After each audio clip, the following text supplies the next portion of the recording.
네, 친절한 뉴스 오늘은 뉴스를 읽는 키워드로 문을 열어보겠습니다. 볼까요?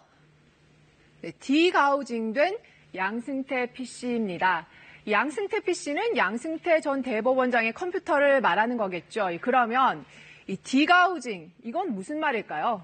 이건 이 강력한 자기장을 통해서 컴퓨터 하드디스크에 저장돼 있던 정보들을 사실상 복구가 불가능하게 싹 다 지우는 걸 말합니다. 자, 그럼 이 생소한 디가우징이란 말이 왜 중요한지도 보겠습니다.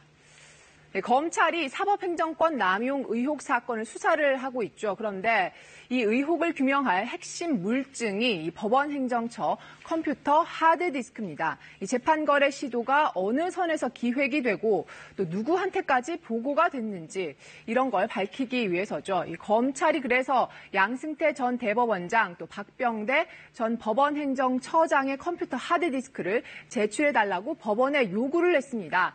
그런데 법원이 이걸 거부를 했습니다. 이 거부한 이유는 하드디스크들이 이 디가우징 방법으로 다 지워져서 복구가 불가능한 상태라는 겁니다. 이 대신에 대법원은 이 자체 조사 대상이었던 이 문건 410개 원본 파일을 포함을 해서요.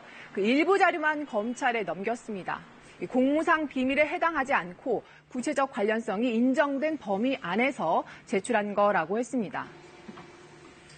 네, 원래 검찰은 임종헌 전 법원행정처 차장 같이 다른 핵심 관계자들 하드디스크도 제출해달라고 했거든요.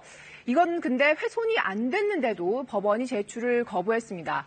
그리고 또 이 업무 추진비, 또 관용차 사용 내역, 그리고 메신저 기록 이런 것들도 다 달라고 했는데 빠졌습니다. 이 검찰은 당장 반발을 하고 나섰습니다.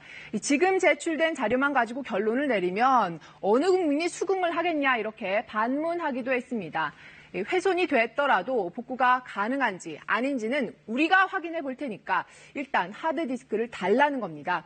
여기에 법원은 그건 이번 의혹이랑은 관련이 없고 공무상 비밀도 담겨 있는 거다, 못 준다 이렇게 맞서고 있는 거고요. 그런데 여기서 드는 의문이 하나 있습니다. 도대체 왜 양 전 대법원장 PC가 디가우징 됐냐는 겁니다. 이 법원 쪽 얘기를 잠깐 들어보겠습니다. 대법원장도 모르고 계셨지 않았나 싶습니다. 네, 이 절차에 따랐을 뿐이라는 입장인데요. 업무용 컴퓨터를 안 쓸 때는 자료를 완전히 없애는 게 이 대법원 규칙이라는 겁니다. 이 다른 퇴직 법관들 하드디스크도 같은 식으로 처리를 했다고 합니다. 그런데 이 시점이 참 미묘합니다.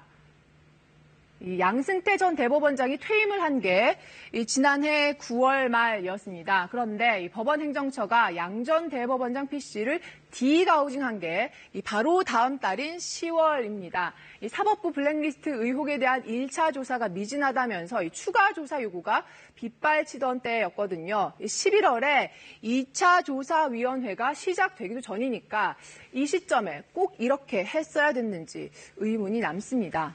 검찰은 지금 받은 자료만 가지고는 수사가 어렵다는 판단이어서요. 이 하드디스크 제출을 다시 요구하고 또 법원이 이걸 끝끝내 거부한다면 이 검찰이 대법원에 대한 압수수색 영장을 청구하는 이 초유의 사태가 현실화할 가능성도 배제할 수 없게 됐습니다. 친절한 뉴스였습니다.